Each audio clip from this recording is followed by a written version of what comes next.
It's the SeaWorld Splash Podcast, bringing you the latest news, rumors, and history from the SeaWorld parks in Orlando, San Antonio, and San Diego. And now, here are your hosts, Joseph and Sheldon. Welcome to the SeaWorld Splash Podcast, episode 26. I'm your host, Joseph, along with Sheldon. How's it going, everyone? And today we are going to be talking about Electric Eel that opened recently at SeaWorld San Diego, Touch the Sky, SeaWorld Orlando's new nighttime dolphin show, if that's what y'all want to refer to, the southern white rhino pregnancy that happened at San Diego Safari Park. We also have an endangered species highlight today, Infinity Falls, which will be opening sometime this year at SeaWorld Orlando. SeaWorld stock going up, which is a good thing for SeaWorld, and some Zoo Tampa news. So, let's put on those ponchos and get ready to be drenched. First up, we will be talking about Electric Eel at SeaWorld San Diego. Now, I know I haven't been to SeaWorld in a while. Things have just been a little crazy for me. But, yes, Electric Eel is open. And from what some fans have told me, they have told me that Electric Eel is awesome. They have tried the third and fourth rows. Me personally, I don't think I'm going to be going on, even if they try to force me on. But, yeah, Sheldon, what's your take on Electric Eel being open now? Well, I'm glad SeaWorld unveiled some new stuff and a new ride. It looks pretty fun. Unfortunately, I'm not much of a roller coaster fan, so you probably won't see me on it, but I'm glad they brought something for the fans to ride and enjoy. Looks like a really pretty cool ride. It's a little simple ride that kind of goes up and goes back and forth like a, almost like a yo-yo. It kind of goes up and down, but I think it's a pretty good ride. Like I said, not my type, not much roller coaster fan, but still looks pretty cool and a good theme for the Electric Ocean theme, I guess you could say, for the summer nights. So, very cool, though. Yes, it is definitely cool, and if I am forced on this ride, I will give my best review without me screaming. Keyword is best. Now, on to SeaWorld Orlando with Touch the Sky. Touch the Sky is their new nighttime dolphin show, and I say that very lightly, nighttime, because technically it's not at night. Well, not yet, I think.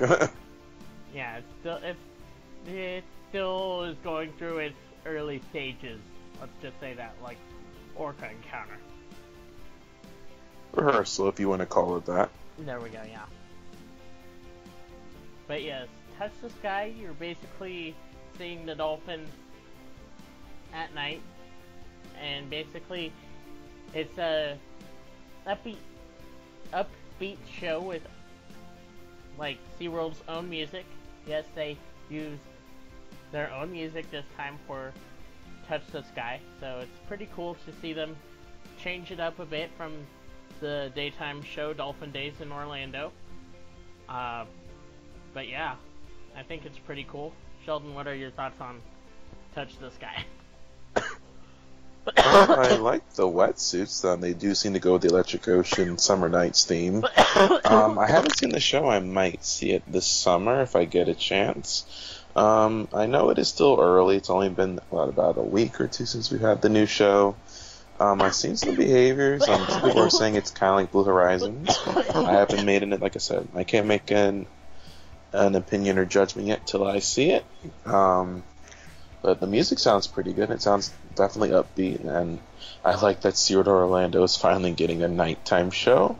Maybe there's hope for a Dolphin Island Christmas or a Christmas dolphin show. Fingers crossed. But it looks pretty cool. I think it's going to be a good, fun show. Probably, hopefully, we're going to see some new behaviors, preferably some new waterwork behaviors or early behaviors. Like I said, I know it's still in the early phases, so we'll see what happens next. But in the meantime, I'll keep my eyes and ears open, and if you guys see anything cool, let us know. We'll check it out.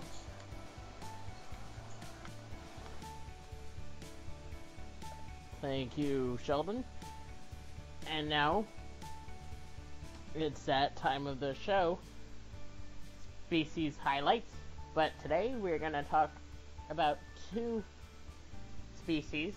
We're going to talk about the southern white rhino, because there was some big news at the San Diego Safari Park with a white rhino pregnancy. Now, there are some of you that are asking, why is that important? And we will also let Sheldon explain why that's important. Sheldon, why is that important in today's species highlight?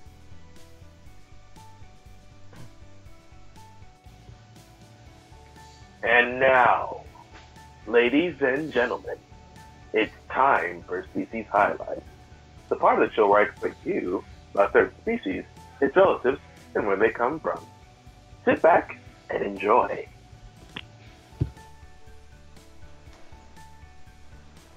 Well, for those of you who don't know what's going on, is that southern white rhino that is pregnant at the safari park is carrying in her a very important individual. And that southern white rhino is carrying the fertilized egg of a northern white rhino. So many of you probably have known northern white rhinos are going extinct. There's only two left on the planet, two elderly females that live in Africa, which are past reproductive age, making the species functionally extinct.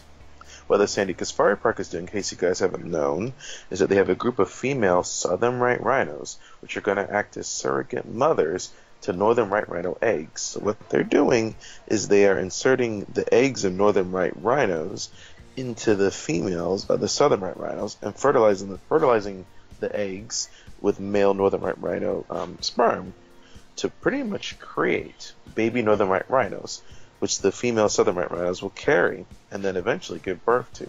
This is a very important and pretty extreme tactic that can be very successful. It will take some time to perfect, but hopefully the results will be successful. I mean, this is technically the last chance to say the northern white rhino. Like I said, we have two adult females, but they are past reproductive age. When rhinos hit about 30 to 40, they stop breeding. So it is really important that this group of southern white rhinos at the San Diego Safari Park helps create the next generation, and hopefully we can bring back the northern white rhino and bring sustainable populations. Will it work? It's a possibility. It's a possibility it might not work, but it's our last chance. And if we don't do anything, or don't do something, the northern white rhino will cease to exist altogether. Better to have tried than not to try, I'll definitely say. Joseph, what's your thoughts on this? I am definitely ready to see how this plays out, and I definitely am going to be waiting to see the results of this, and I am rooting for a successful start to something that can help bring back the northern white rhinos, because I would like to see northern white rhinos again. The last northern white rhino that we had in San Diego, her name was Nola. She unfortunately passed away, but this could be the start of something that can help bring northern white rhinos back. It may not be during my time, but it may be in years down the road that we have a purebred northern white rhino. So I'm definitely rooting for this whole thing to be a success. I think we all are, for sure, and especially the keepers, because this is a big milestone. It's unfortunate we've come to this conclusion, and that's the only way to save the species, but it is, like we said, the last chance to bring them back. So, definitely hoping for a successful birth. She is pregnant, but like I said, rhino births are going to take a while, between nearly 15 to 18 months, so it'll be a long time before we see a baby rhino, and probably a much longer time before any baby rhinos are actually ready to breed. So,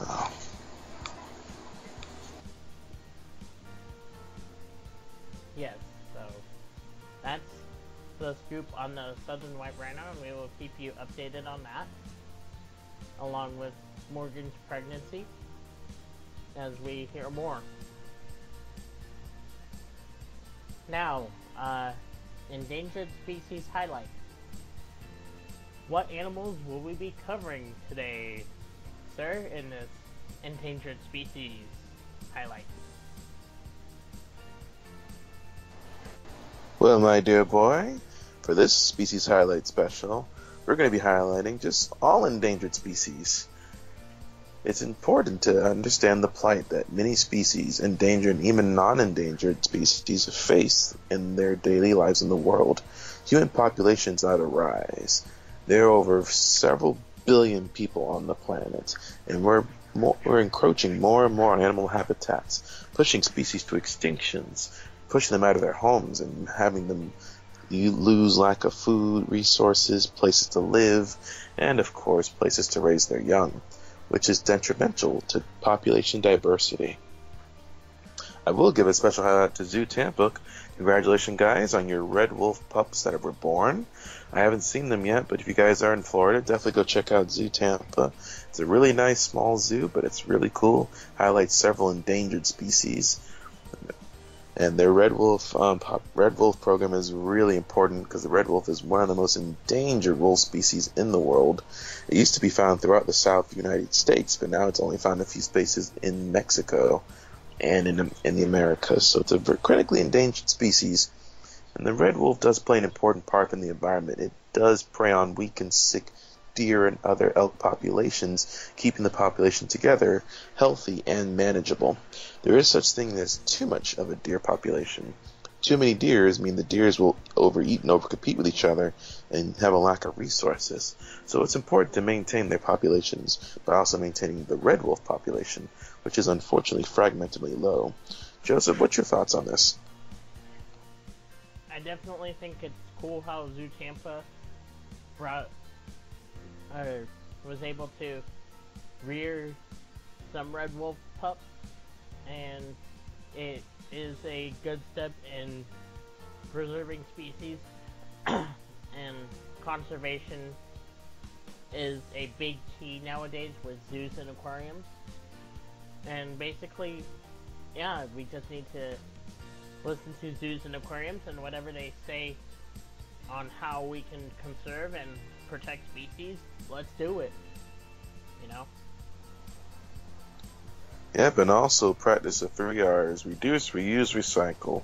Find reusable items and sustainable items, and also protect our fragile world we live in and our ecosystem so that generations after us can enjoy it as well.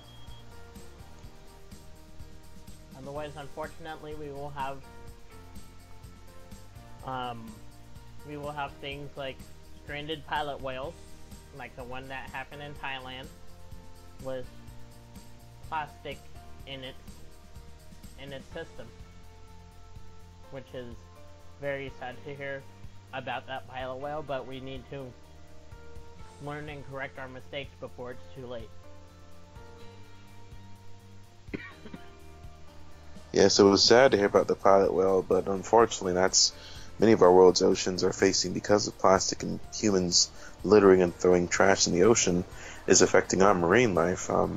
I know the turtles we work with at the Florida Aquarium where I work at, a lot of them have ingested plastic bags, and now plastic straws have become a problem for many marine creatures.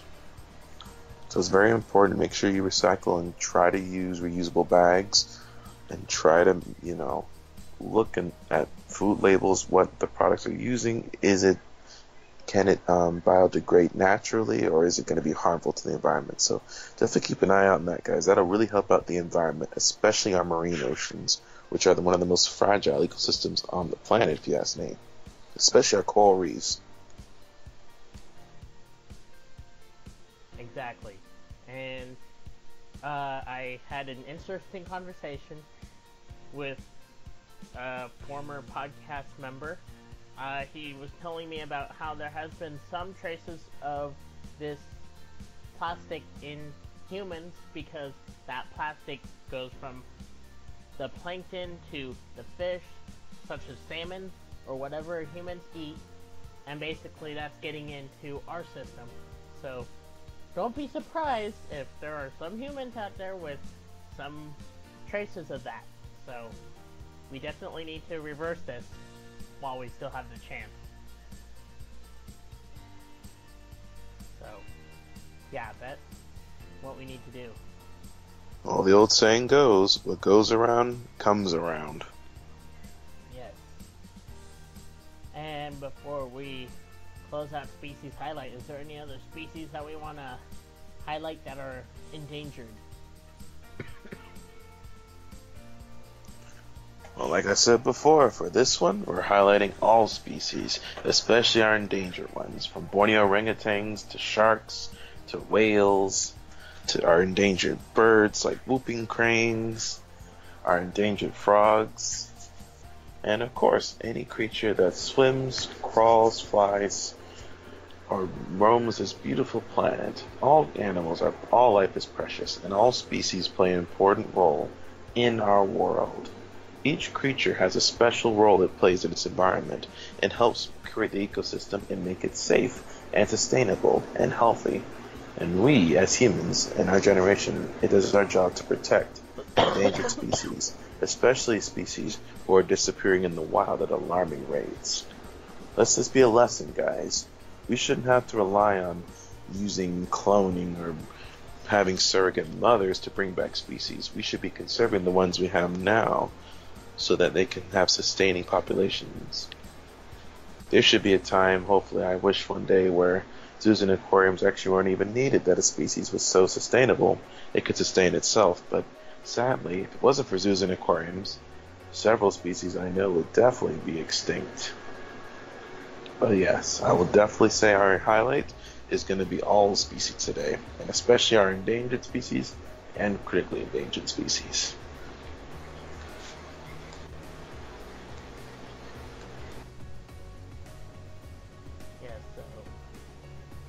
Definitely take into consideration all the species that Sheldon has mentioned and basically start doing things now to preserve this natural world we all live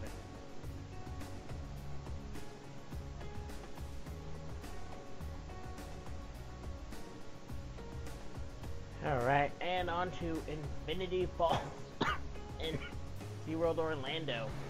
He means infinity coughs. Right? Infinity Falls in SeaWorld Orlando. That is sort of like San Diego's Shipwreck Rapids. Try saying that 5 times fast. Shipwreck Rapids. Okay, I'm not gonna try it.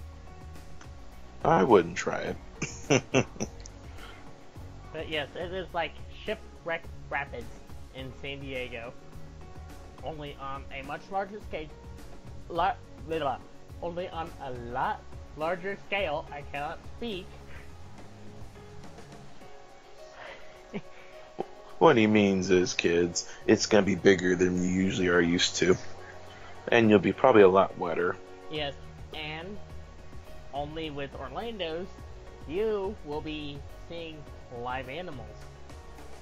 Yes, I heard about that. That is an interesting touch. I know there's a water ride in the Singapore Zoo that does something similar. I'm not sure what species they will be showing, but that'll be an interesting touch. I mean, I'm glad they're keeping an animal theme with the ride. I mean, most rides are obviously animal themed, like Manta, Mako, based on real creatures. But I'm glad that this Infinity Falls is going to have species like real, actual animals there to keep the theme. So that's a good, nice bonus touch on it. Joseph, what any other thoughts or opinions you got on it? I think, because I was reading something about it earlier this week, and I thought I saw something about flamingos, but I could be wrong. But that would be something cool to see, and maybe I might check it out. Maybe not. I don't know. Maybe next time I visit. I don't know. If it's flamingos, I think I have an idea. SeaWorld and population of flamingos is quite large, so I would not be surprised if it's our local flamingos, because we do, in case you guys don't know, have two species of flamingos at SeaWorld Orlando. We have the Chilean flamingo from South America and the Caribbean flamingos. You want to know where they're located? Currently, right now, the Caribbean flamingos are located near the entrance before you get to the Manta roller coaster. And the Chilean flamingos actually live near the flamingo, what's it called? The flamingo boat ride, I forget what it's called. But it's right near the shark encounters. If you want to check those guys out, I have a guarantee one of those species might make an appearance, or it might be an entirely new group of flamingos. Who knows if that is the case. But still, it'd be cool. But yes, we shall see how Infinity Falls plays out and see what happens with this move with Infinity Falls. And something that is also coming to SeaWorld Orlando, which probably not a lot of us are going to be going to unless you guys have kids, is Sesame Street. Yes, Sesame Street is going right where Shamu's Happy Harbor is. Basically, sort of like San Diego, where Sesame Street took over Shamu's Happy Harbor there. So, yeah. Yeah, I've noticed that as well. Obviously, I mean, I don't go to Sesame Street, but if you do have kids, it probably would be nice. For our older fans out there who are there for the shows, probably not your most happiest of news, but I have noticed that is what the direction they're going in. I mean, nothing wrong with that. I mean, we still have our animals we love and care about, so still a positive on that note. Yes, it is a positive on that note, and I guess to those fans who have those kids, if you guys want to check something out that's Sesame Street related, you guys can go to San Diego and check out their parades. Yes, SeaWorld San Diego has been doing Sesame Street parades. I probably will not check that out.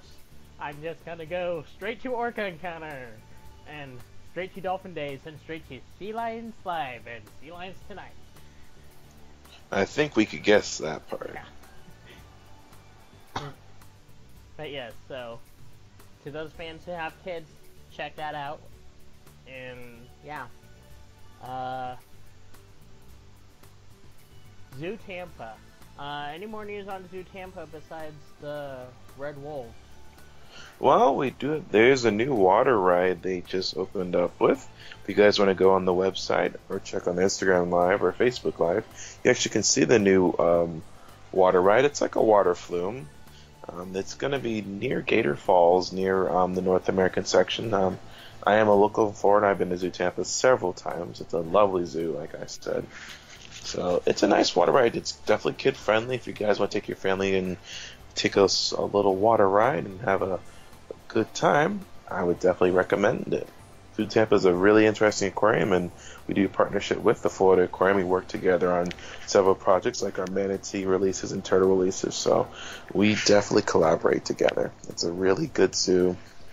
But otherwise, keep your eyes out, guys. If you guys go, check out the Red Wolves pups in the North American section. I would definitely recommend seeing the species. Like I said, it is highly endangered. Zoo Tampa is a really good zoo because they specialize on breeding endangered species like Indian rhinos, elephants, turtles, birds, and of course red wolves.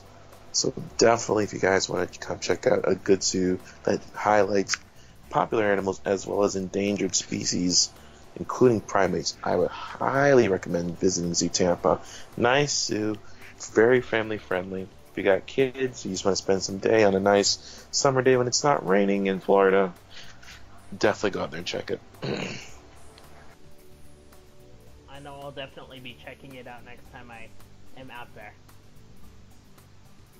For sure. And just one quick note, at SeaWorld San Antonio, all 3 SeaWorld parks have done it this year. The biggest hit, I think, was San Diego. I'm not sure how it went in Orlando, and I'm interested to know how the turnout goes in San Antonio. It is the inside look. Yes, you can go to behind-the-scenes areas, learn about the animals, such as killer whales, dolphins, whatever. You can go check that out, go behind the scenes, learn about the animals, learn about the rescue programs, all that. And yeah, I think it's definitely a huge hit in San Diego. I know it's going to be coming back next year, so I'm definitely gonna go to that again next year. And I will definitely be checking to see if it is a success in San Antonio. I'm gonna also see if it's still a success for Orlando, and if they're thinking of bringing it back next year, because that'll be something cool that all 3 parks should bring back. Definitely, I love behind-the-scenes tours. I actually give a few behind-the-scenes tours at the Florida Aquarium. I'll bring guests and let them see behind the scenes, or bring the family to some of the galleries. And I must say, the connections you make when you bring guests to learn more about what goes on behind the scenes and how a daily life goes for someone who's a zookeeper or works in an aquarium, it's a really interesting experience. I recommend it. I love it. I love the interaction, the reaction guests give me, because you get to connect on a personal level. But definitely, if you guys get a chance, any facility that cares and takes care of animals, it's just a lovely experience. I love it. I think it's better than learning on what goes on behind the scenes. In case you guys have a career, like say you want to be a zookeeper at aquarium, it helps you learn. I mean, that's the best way humans learn, is we go out and we meet and talk to people and communicate. That's how we learn new things, make connections. Side by side, no pun intended. Side by side. I'm joking, I'm not gonna sing it. But yes, definitely check out Inside Look if you're at SeaWorld San Antonio. Give us updates, let us know what you guys think. And with that, if you guys have any questions, comments, suggestions for topics, or want to share your SeaWorld stories, you can call or text our number, 407-900-5309. Once again, that number is 407-900-5309. Or you can call or email us, or you can email us at SeaWorldSplashTeam@gmail.com. You can also check out our Facebook, SeaWorld Splash Podcast /SeaWorld Splash. At Facebook.com/SeaWorld Splash Podcast. Say that 3 times fast. Wow. Don't forget to check out our website, www.SeaWorldSplash.com. Follow us on Snapchat at SeaWorld Splash.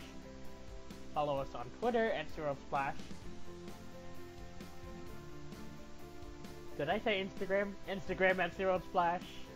Just follow us, like us on every social media page that is out there.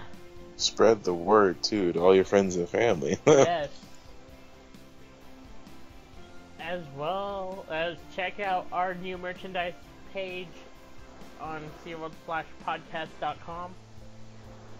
There is a link to Redbubble, which you can find all of our products from SeaWorld Splash, and the pictures that are on the product are pictures of Amaya that I've taken personally at SeaWorld San Diego, so definitely check that out. And they might also make great gifts for people who is in love with Amaya. Oh, who doesn't? That little spunky whale. I know, right? And also, don't forget to check us out on iTunes at SeaWorld Splash Podcast. And from all of us here at the SeaWorld Splash team, we thank you for joining us, and hope you join us for the next amazing podcast to come. Splash you later.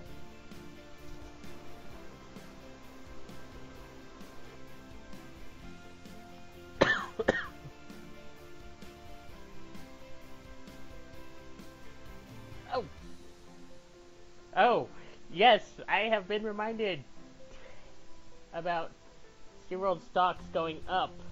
Almost forgot that. Yes, SeaWorld stock is going up.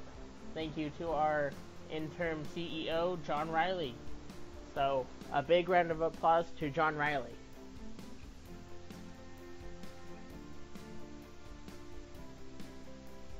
Sheldon, what are your quick thoughts on SeaWorld stock going up? I'm glad it's going up, actually. It's good we're taking a turn in the right direction. I think with the new CEO and the new attractions coming up, things are finally turning around. I think SeaWorld's going to make it through this little dilemma they have encountered. But hopefully it continues to go up and stays at a nice, steady increase. How people now understand what SeaWorld represents. And, they're a good company representing conservation and protecting species and, of course, entertainment. Yes, so that is something that we are really encouraging SeaWorld stock to do is continue to go up, because that'll make positive things happen. And yes, from all of us here on the SeaWorld Splash Podcast, we hope you enjoyed this episode, and hope you do tune in for the next episode. You guys take care of a whale of the rest of your day. Goodbye. Stay close. Remember, if you want to share any of your favorite SeaWorld stories or memories, please call or text the SeaWorld Splash Team 407-900-5309. Once again, that number is 407-900-5309. Or email us at SeaWorldSplashTeam@gmail.com. Thank you, and we'll splash you later.